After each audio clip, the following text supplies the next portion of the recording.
வீரயுக நாயகன் வேல்பாரி. நாவல். எழுதியவர் திரு சு. வெங்கடேசன். ஓவியங்கள் திரு மணியம் செல்வன். மாசே. உங்களுக்காக வாசிப்பது ஆ. சங்கர். இரண்டாம் தொகுதி, பாகம் 4. மொத்தமுள்ள 111 அத்தியாயங்களில் 79வது அத்தியாயம். ஹிப்பாலஸ் வஞ்சி நகரை அடைந்து ஒரு வாரத்துக்கு பிறகுதான் கால்பா புகார் நகரை சென்றடைந்தான். இருவரும் குலசேகர பாண்டியனின் திட்டத்தை இரு பெரு வேந்தர்களிடமும் விளக்கினர். பரம்பிடம் தோற்றதால் இருவருமே அவமானப்பட்டு குறுகி கிடந்தனர். செங்கன சோழன் காலெலும்பு முறிந்து உயிர் பிழைத்ததே பெரும்பாடாகி போனது. வலது காலை இழுத்து இழுத்து கோலின் துணை கொண்டே நடக்கும் நிலையில் இருந்தான். ஆனால் பரம்பை அழித்தொழிக்கும் வாய்ப்பு பாண்டியனின் மூலம் கிடைக்கிறது என தெரிந்த கணமே வெகுண்டெழுந்தான். தந்தை சோழவேலன் சற்று பொறுமையாக முடிவெடுப்போம் என்று சொல்வதற்கான இடமே அன்றைய அரசவையில் எழவில்லை. சோழப்படையின் அத்தனை ஆற்றல்களையும் கொண்டு வந்து குவிக்க ஆயத்த நிலையில் உள்ளதாக அறிவித்தான். உதயஞ்சேரல் சட்டென முடிவெடுத்து விடவில்லை. மலைப்பகுதியில் இவ்வளவு திறன் மிகுந்த ஏற்பாடுகளை செய்துமே நம்மால் தாக்குதலில் வெற்றி கொள்ள முடியவில்லை. சமவெளி போரில் பாரியை வீழ்த்த முடியுமா என்று சிந்தித்தபடியே இருந்தான். ஹிப்பாலஸ் பொறுமையாக பல விளக்கங்களை கொடுத்தான். சேரனும் சோழனும் என்ன காரணத்துக்காக பரம்பின் மீது படையெடுத்தார்களோ அந்த செல்வங்களை அவர்களே எடுத்து கொள்ளட்டும். தனக்கு தேவை பரம்பின் வீழ்ச்சி மட்டுமே என குலசேகர பாண்டியன் தெளிவுபடுத்தி விட்டான் என்பதை மீண்டும் மீண்டும் கூறினான். தேவாங்கு, கொல்லிக்காட்டு விதை, பாழிநகர் மணிக்கற்கள் என அனைத்தின் மீதும் ஹிப்பாலஸின் கனவு நிலை கொண்டிருந்தது. அதனால்தான் பாண்டியனின் போர் திட்டத்தோடு மற்ற இரு பேரரசுகளையும் இணைக்கும் வேலையில் முனைந்து ஈடுபட்டான். சேரனும் சோழனும் பாரியனும் தோல்வியை தழுவியுள்ளனர். இந்நிலையில் அவனை எப்படியாவது அழிக்க வேண்டும் என தீவிரத்தோடு போர் புரிவர். அது மட்டுமல்ல, தனது தலைமையில் நடக்கும் ஒரு போரில் அவர்கள் பங்கெடுப்பதே பாண்டிய பேரரசின் முதன்மையை வெளிப்படையாக ஏற்றுக்கொள்ளும் செயல். ஒரு போர் தொடங்கும் போதே மறைமுகமாக உயர்வை வழங்குவதை எண்ணி மகிழ்ந்தார் குலசேகர பாண்டியன். அதனால்தான் ஹிப்பாலஸை இந்த செயலை நோக்கி தூண்டினார். 3 பேரரசுகளும் அவை உருவான காலம் தொட்டு தங்களுக்குள் சமரசம் செய்து கொண்டதில்லை. உள்ளுக்குள் எரியும் பகையெனும் நெருப்பை அவை ஒருபோதும் அழித்து கொண்டதில்லை.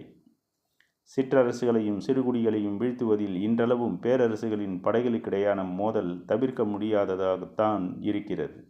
ஆனாலும் யவன வணிகத்தால் கடந்த சில தலைமுறைகளாக 3 பேரரசுகளும் பெருஞ்செல்வச் செழிப்பை எட்டியுள்ளன. அரசின் வலிமையை ஆளும் நிலப்பரப்பு மட்டும் தீர்மானிப்பதில்லை, அதனிடம் இருக்கும் செல்வங்களும் முக்கியமானவை என்பதை உணர்ந்துள்ளன. அதனால்தான் முத்துக்கள் கொழிக்கும் கடல் வளத்தையும் மிளகு தொடங்கி எண்ணிலடங்காத வாசனை பொருட்களும் மருத்துவ பொருட்களும் விளைந்து கிடைக்கும் மலை வளத்தை தனதாக்கி கொள்ள விடாமல் முயல்கின்றனர். ஹிப்பாலஸின் இந்த முயற்சிக்கு 3 பேரரசுகளும் இசைவு தெரிவித்தது. இந்த போராட்டத்தின் ஒரு பகுதியே இத்தனை காலங்களாக எந்த வளத்துக்காக இந்த மூவரும் தனித்தனியே போரிட்டார்களோ அதே நோக்கத்துக்காகத்தான் இப்பொழுது மூவரும் இணைந்து போரிட முடிவு செய்துள்ளனர். இந்த போர் வெளிப்படையாக எதிரியை நோக்கியது. ஆனால் ஆழத்தில் உடன் இருப்பவர்களின் இழப்பைக் கண்டு மகிழக்கூடியது. பாரி வேட்டுவன் பாறைக்கு வந்ததிலிருந்து போர் சூழலை பற்றிய உரையாடல்கள் நாள்தோறும் நடந்தபடியே இருந்தன. தாக்குதலுக்கு எல்லா வகையிலும் நாம் ஆயத்தமாக வேண்டும் என தொடர்ந்து வலியுறுத்தப்பட்டது. நாம் இறங்கி போய் தாக்கப் போவதில்லை. எதிரி மலையேறி வந்தால் நாம் தாக்குவதற்கு புதிதாக எதுவும் தேவையில்லை. பிறகு ஏன் பதட்டமடைகிறீர்கள் என்றான் பாரி. பாரியின் கருத்தை மறுத்து உரையாடுதல் எளிய செயலன்று. தேக்கன் மட்டுமே மிக எளிதாக அதை கைக்கொள்வான். சற்றே தயங்கி ஆனால் உறுதியாக பேசக்கூடியவன் முடியன். வேட்டூர் பழையன் பாரியின் கூற்றுக்கு மறுப்பாகத்தான் பேசத் தொடங்குவார். ஆனால் அவன் மீதுள்ள வாஞ்சையால் எப்போது திசை மாறினோம் என்பதை அறியாமலேயே பாரியின் கருத்துக்கு உடன்பட்டு பேசிக்கொண்டிருப்பார். இவர்கள் எல்லோரிலும் ஒரே ஒரு விதிவிலக்கு வாரிக்கையன் மட்டும்தான். அவருடன் பேசும்போது பாரியுடன் ஏற்படும் மாறுபாட்டை மற்றவர்கள் எளிதில் உணர முடியும். ஏனெனில் பாரியின் தந்தையே அவரின் சொல் கேட்டு வளர்ந்தவர். வாரிக்கையன் இன்னும் எவ்வியூரில்தான் இருக்கிறார். போர்க்களம் பற்றிய தற்போதைய உரையாடலில் அவர் கருத்துக்கள் ஊடாடவில்லை. மழைக்காலம் தொடங்கியது. பாண்டியர் படையின் பாடி விட்டு கூடாரங்கள் தென் திசை நோக்கி இடமாறத் தொடங்கின. ஆயிரக்கணக்கான பொருள்களின் இடப்பெயர்வு நடந்தது. எண்ணற்ற யானைகள் இந்த செயலில் ஈடுபடுத்தப்பட்டன. இவர்கள் என்னதான் செய்கிறார்கள் என்பதை பரம்பு வீரர்கள் மலையின் மீதிருந்து கவனித்தபடியே இருந்தனர். வெள்ளடி குன்றிலிருந்து நெடுங்குன்று வரை கூடாரம் அமைத்திருந்த படை இப்பொழுது முழுமுற்றாக நெடுங்குன்றிலிருந்து தென்புறமாக இடமாற்றிக் கொண்டிருந்தது. வேட்டுவன் பாறை என்பது பரம்பின் மிக முக்கியமான இடம் என்பதால் தங்களின் இருப்பிடத்தை மிகவும் தள்ளி கொண்டு போகிறார்கள் என்பதை புரிந்து கொள்ள முடிந்தது. மயிலா கருவுற்றிருந்ததால் அவளுக்கு கனிகளை கொடுத்து உபசரிக்க ஆதினியை வர சொல்லியிருந்தான் பாரி. அவளும் தன் தோழிகளோடு வேட்டுவன் பாறைக்கு வந்திருந்தாள். சில நாட்கள் அங்கேயே தங்கியிருந்தான் பாரி.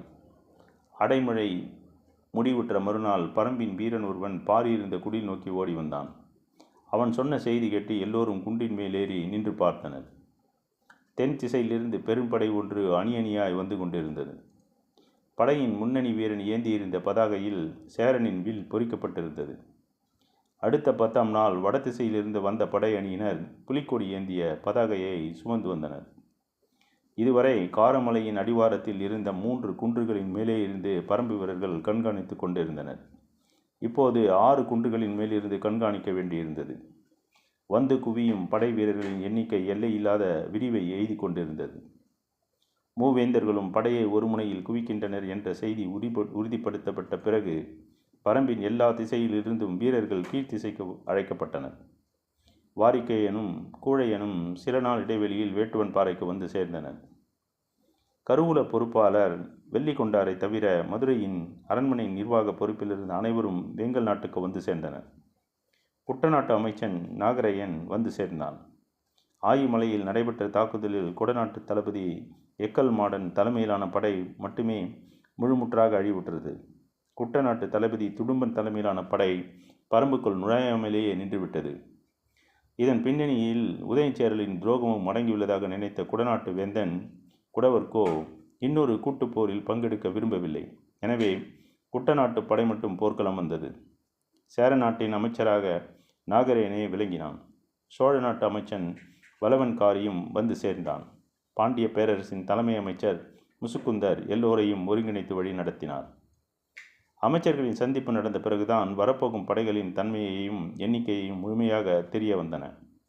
அந்த படைகளுக்கு தேவையான ஆயுதங்கள், அவற்றை செப்பனிடுவதற்கும் புதிதாக உருவாக்குவதற்கும் தேவையான ஏற்பாடுகள், உணவு ஏற்பாடுகள், பண்டகச்சாலைகள், மருத்துவர்கள், சிகிச்சைக்கான பகுதிகள், குதிரைகளுக்கும் யானைகளுக்குமான கட்டுத்தறிகள், போர்க்களங்களுக்கான தேர்கள், அவற்றுக்கான பராமரிப்பாளர்கள், பிற கருவிகள், போர் விலங்குகளுக்கான கூலங்கள் ஆகிய எல்லாவற்றையும் செம்மையுற கணக்கிட்டனர்.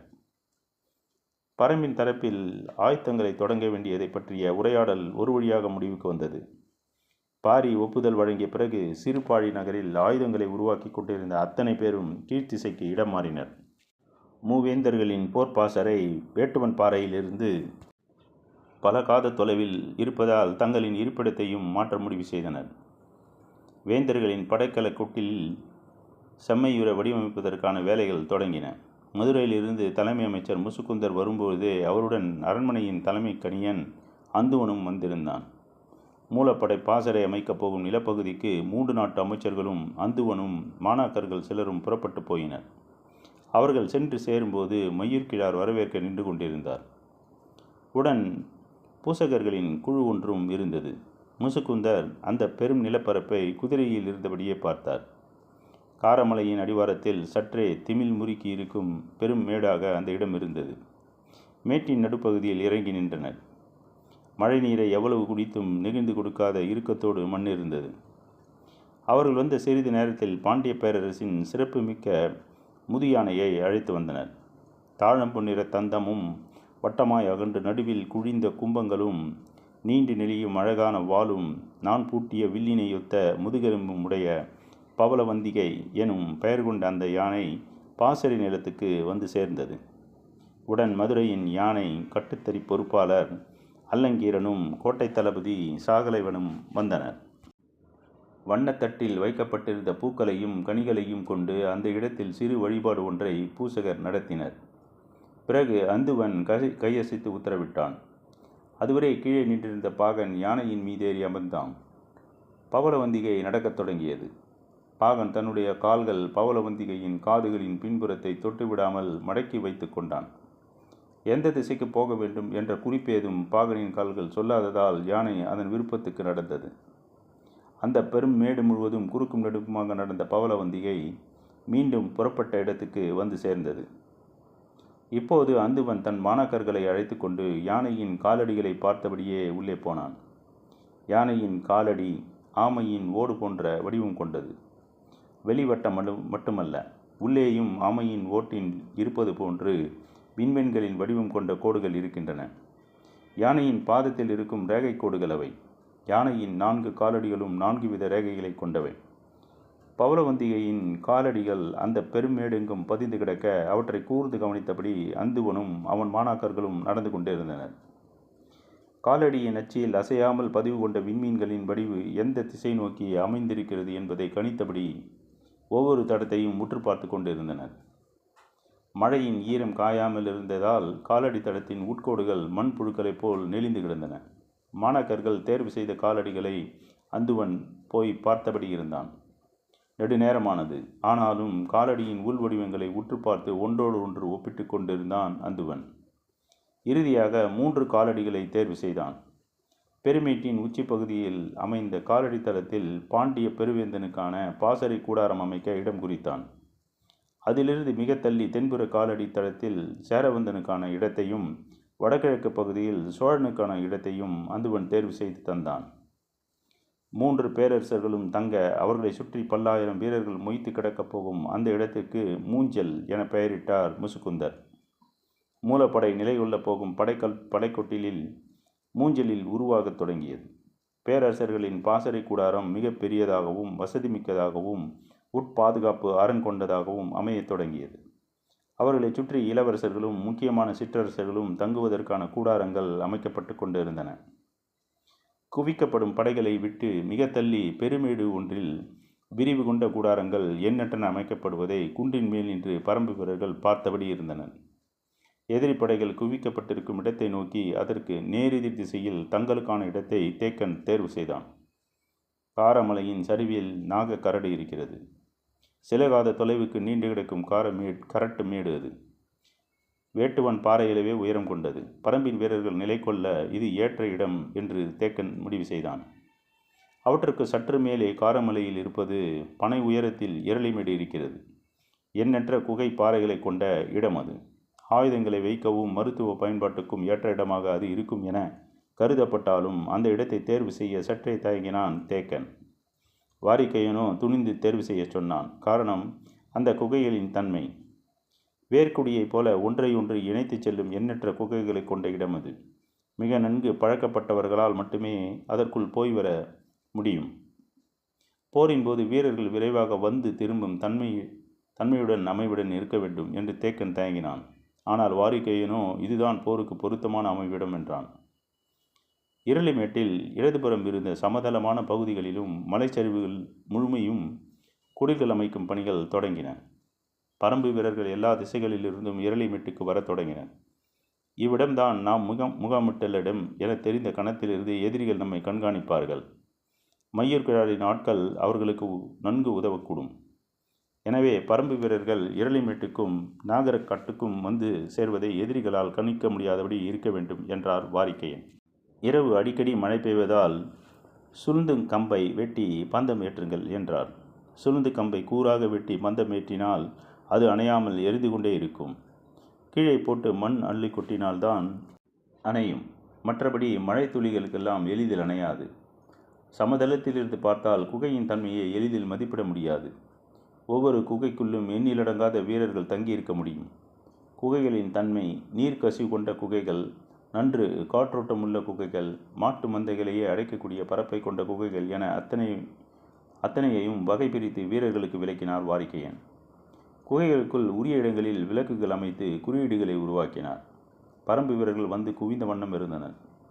சிறுபாழியில் இருந்த தொழிற்கூடங்கள் அத்தனையும் இரளிமேட்டுக்கு இடம்பெயர்ந்தன.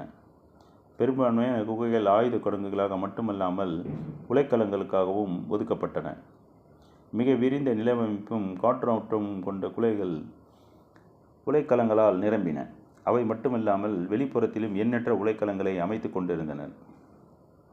குதிரைகளுக்கான கட்டுத்தறிகள் இரளிமேட்டின் தென்புறச் சரிவில் அமைக்கப்பட்டு கொண்டிருந்தன. குகைகளுக்கும் கட்டுத்தறிகளுக்கும் இடையில் உணவு கூடங்களை அமைத்தனர். மருத்துவ கூடங்கள் அமைப்பது பற்றி பேசப்பட்டது. இந்த போரில் மருத்துவர்களின் பணி மிக முக்கியமானதாக இருக்கப் போகிறது. எனவே முரியநாசானை அழைத்து வர வேண்டும் என்றார் பழையன். நோய்க்கான மருந்தை தருவதில் வல்லவர்கள் எண்ணற்றோர் உள்ளனர். ஆனால் போரில் ஏற்பட போவது காயங்களும் முறிவுகளும் தான். அவற்றுக்கு மருந்தளிப்பதில் மிக வல்லவர் முரியன் ஆசான் தான். பச்சைமலையின் வடதிசையில் ஓடும் மறையாற்றின் கரையில் அவர் இருக்கிறார். வயதாகி மிக தளர்ந்த அவரை இவ்வளவு தொலைவு வரவழைக்க வேண்டுமா என தயங்கினான் தேக்கன். வாரிக்கையனோ கட்டாயம் அவர் இங்கு நம்மோடு இருக்க வேண்டும் என்றார். சிவிகையில் உட்கார வைத்து தூக்கி வரும் எண்ணத்தோடு செய்தி அனுப்பப்பட்டது. முதலில் தயங்கிய முரியன் ஆசான் பிறகு ஒரு நிபந்தனையோடு வர ஒப்புக்கொண்டார். எனது சிவிகையை தூக்கி வர இருவரை மட்டுமே அனுப்ப வேண்டும். அவர்களும் என்னை கொண்டு வந்து சேர்க்கும் வரை உணவேதும் உண்ணக்கூடாது. தேக்கன் உள்ளிட்ட எல்லோரும் அதிர்ச்சிக்குள்ளானார்கள். 10 to 12 நாள் பயண தொலைவை எப்படி உணவின்றி கடக்க முடியும்? அதுவும் இருவர் மட்டும் சிவிகையை தூக்கி கொண்டு என பலரும் தயங்கிய போது வாரிக்கையன் சொன்னார். மலைப்பாதையில் உணவேதுமின்றி சிவிகையை தூக்கி வரும் வீரர்கள் 2 அல்லது 3 நாட்கள் வர முடியும். அதற்கு பிறகும் அவர்கள் ஓடி வந்தால் மயக்கமடைந்து விடுவார்கள். அவர்களை குணப்படுத்தி மீண்டும் சிவிகையை தூக்க வைப்பது மருத்துவராகிய அவருடைய வேலை. நாம் ஏன் அதை பற்றி சிந்திக்க வேண்டும் என்றான். சரியென ஒப்புக்கொண்ட தேக்கன் வலிமை மிகுந்த போர் வீரர்கள் இருவரை தேர்வு செய்தான். ஆனால் வாரிக்கையனோ அவர்கள் வேண்டாம் என்று சொல்லி தோற்றத்தில் எளிமையான இருவரை அனுப்பி வைத்தார். 12 நாட்கள் வந்து சேர வேண்டிய அவர்கள் 8ஆம் நாள் காலையிலேயே வந்து சேர்ந்தனர். இதுதான் நடக்கும் என வாரிக்கையனுக்கு தெரியும். எனவே அவர் வியப்பேதும் அடையவில்லை. ஆனால் மற்ற அனைவரும் வியப்பால் கிறங்கி போயினர். சிவிகையை தூக்கி வந்த இருவரும் புறப்பட்ட இடத்திலிருந்து இப்போது வரை உணவு ஏதும் உண்ணவில்லை. முழு வேகத்தோடு வந்து சேர்ந்துள்ளனர் என்ற செய்தி வீரர்கள் எல்லோருக்கும் பரவியது. எப்படி இது நடந்தது என பலரும் பேசிக்கொண்டிருக்கையில் மருத்துவர்களிடமிருந்து உண்மை வெளிவந்தது. முரியன் ஆசான் செய்து வைத்துள்ள திங்கள் மூலிகையை உட்கொண்டால் பல நாட்களுக்கு பசி எடுக்காது, ஆற்றலும் குறையாது என்று. மருத்துவனின் வருகை மருத்துவத்தால் அறியப்பட வேண்டும். முரியன் ஆசானின் வருகை அப்படியே அறியப்பட்டது. பரம்பின் அனைத்து வகையான மருத்துவர்களும் முன்னரே இரளிமேட்டுக்கு வந்து சேர்ந்தனர். மருத்துவ பேராசனோடு பணி செய்யும் வாய்ப்புக்காக பலர் பலகாலம் காத்திருந்தவர்கள் அவர்கள்.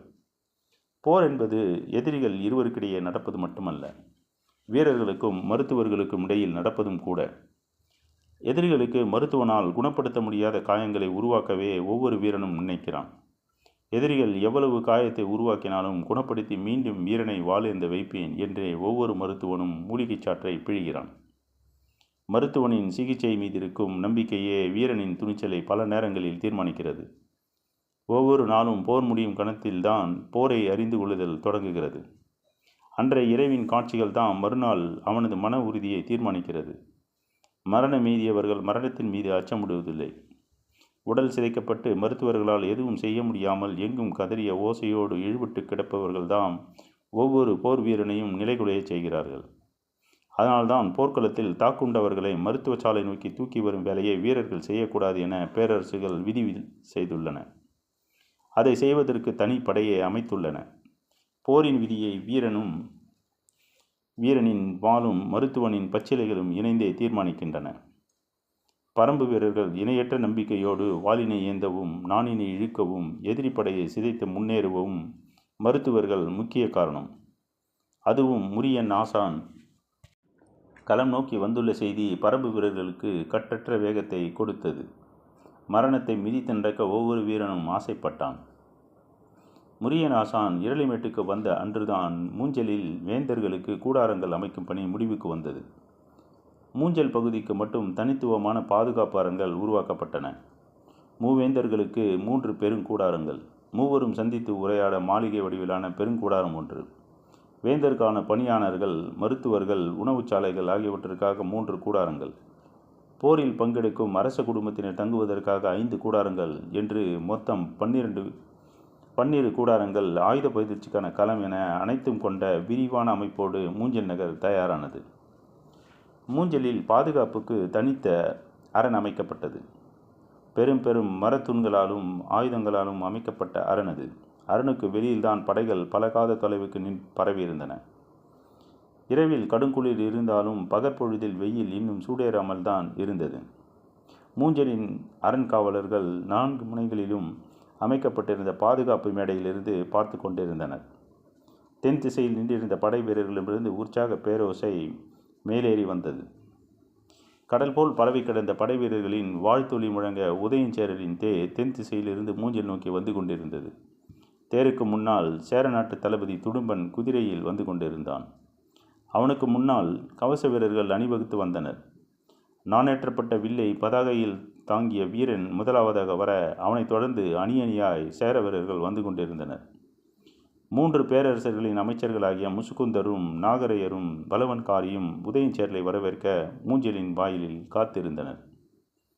முசுகுந்தர் பாண்டிய முறைப்படி அவருக்கான வரவேற்பை வழங்கினார். உதயஞ்சேரல் மூஞ்சலுக்குள் நுழைந்தான். அரசகுல முது யானை பவளவந்திகை மாலை சூட்டி வணங்கி தனது முதுகின் மேலிருந்த அம்பாரியில் ஏற்றிக்கொண்டது. மூஞ்சலின் வீதி எங்கும் நிறைந்துள்ள பாதுகாப்பு வீரர்களின் வாழ்த்தொலிகளை ஏற்றபடி தனக்கான பாசறை கூடத்திற்குள் நுழைந்தான் உதயஞ்சேரல். தான் நினைத்தவிட உதயஞ்சேரல் இளமையோடு இருக்கிறார் என்று கருதிய முசுகுந்தருக்கு அவனுடைய தோளின் மேல் கருங்குரங்கு குட்டி ஒன்று உட்கார்ந்திருப்பது ஏன் என்பது புரியவில்லை. உதயஞ்சேரல் வந்த மறுநாள் சோழ பேரரசிற்கான வாழ்த்தொலிகளால் படைக்கல கோட்டில் குலுங்கியது. புலிக்கொடி ஏந்திய பதாகையை யானையின் மீது தாங்கி பிடித்த வீரன் முன்வர அவனைத் தொடர்ந்து பேரரசரின் தேர் வந்து கொண்டிருந்தது. தேருக்குள் தந்தையும் மகனும் இருந்தனர். செங்கன சோழனுக்கு கால் முறிவு கொண்டதால் அவனால் நின்று போரிட முடியாது. மற்ற 2 பேரரசுகளும் போரில் நேரடியாக ஈடுபடும் பொழுது சோழ பேரரசர் மட்டும் நேரடி போரில் ஈடுபடாமல் இருந்தால் அது சோழ நாட்டுக்கு பேர் அவமானமாக இருக்கும். எனவே மகனின் சார்பில் நான் போரில் பங்கெடுப்பேன் என்று கூறி சோழவேந்தன் உடன் வந்தார். அன்று மாலை வீரமுண்டா வாத்தியம் இடியென முழங்கத் தொடங்கியது. பேரிகையின் ஓசையோ எல்லையில்லாத அதிர்வை உருவாக்கியது. எங்கும் போர்க்களத்துக்குரிய கருவிகள் இசைக்கப்பட்டன. அணிவகுத்து வந்த யானைகளின் மணியோசை பேரிகையை விஞ்சிக் கொண்டிருந்தது. வீரர்கள் விண்ணை பிளப்பதைப் போல முழக்கமிட்டனர். வெடிப்புற்ற தந்தமும் விளைந்த நகமும் முதுகினின் சங்கு வடிவ புள்ளிகளையும் கொண்ட பாண்டிய நாட்டு பட்டத்து யானையின் மீது அமர்ந்தபடி மூஞ்சலுக்குள் நுழைந்தார் குலசேகர பாண்டியன். தொடரும்.